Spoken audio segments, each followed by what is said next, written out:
যুক্তরাষ্ট্রের first lady Melania ট্রাম্পকে এক্সপেক্টেন্ট widow বা সম্ভাব্য বিধবা হিসেবে ইঙ্গিত করায় জনপ্রিয় লেট নাইট টক শো উপস্থাপক জিমি কিমেলের উপর চটেছেন ট্রাম্প দম্পতি।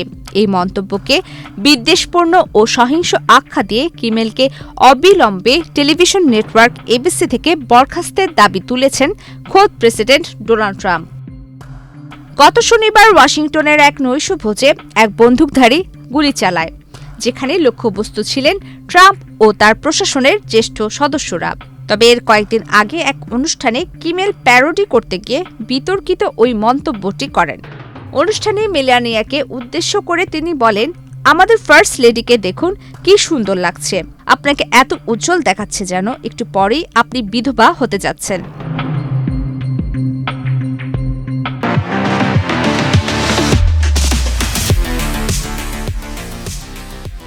সোমবার সামাজিক যোগাযোগ মাধ্যমের এক পোস্টে মেলানিয়া ট্রাম্প এই মন্তব্যের কড়া সমালোচনা করেন। তিনি লেখেন, কিমেলের মতো মানুষের প্রতি রাতে ড্রয়িং রুমগুলোতে ঢুকে এভাবে ঘৃণা ছড়ানোর সুযোগ থাকা উচিত নয়। এ সময় তিনি কিমেলের এই আচরণকে জঘন্য আখ্যা দিয়ে এবিসি কর্তৃপক্ষকে কঠোর ব্যবস্থা নেওয়ার আহ্বান জানান।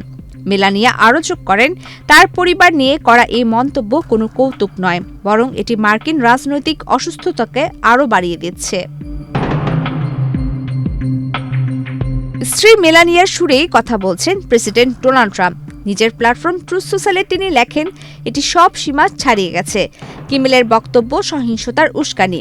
ডিজনি ও এবিসির উচিত তাকে অবিলম্বে বরখাস্ত করা। গত শনিবার রাতে ওয়াশিংটন হিলটনে সেই গালা ডিনারে কোল টমাস অ্যালেন নামে এক 31 বছর বয়সী যুবক গুলি চালালে আতঙ্ক ছড়িয়ে পড়ে। ট্রাম্প ও মেলানিয়া অক্ষত থাকলেও ট্রাম্প জানিয়েছেন, ঘটনাটি তার স্ত্রীর জন্য অত্যন্ত বেদনাদায়ক ও ট্রমাটিক ছিল। অভিযুক্ত অ্যালেন বর্তমানে পুলিশ হেফাজতে রয়েছেন এবং তার বিরুদ্ধে প্রেসিডেন্টকে হত্যার অভিযোগ আনা হয়েছে। অন্যদিকে জিমি কিমেলের জন্য এটি প্রথম বিতর্ক নয়। এর আগে রক্ষণশীল ইনফ্লুয়েন্সার চার্লি কার্কের মৃত্যু নিয়ে বিতর্কিত মন্তব্যের দায়ে গত সেপ্টেম্বরে সাময়িকভাবে পর্দার আড়ালে যেতে হয়েছিল তাকে। এবারের ঘটনায় কিমেলের পুরনো সেই কৌতুকের ভিডিও নতুন করে ছড়িয়ে পড়ায় সামাজিক যোগাযোগ মাধ্যমে তাকে বয়কটের ডাক দিয়েছেন রক্ষণশীলরা। প্রমিতি কিবরিয়া ইসলাম, বাংলাদেশ প্রতিদিন।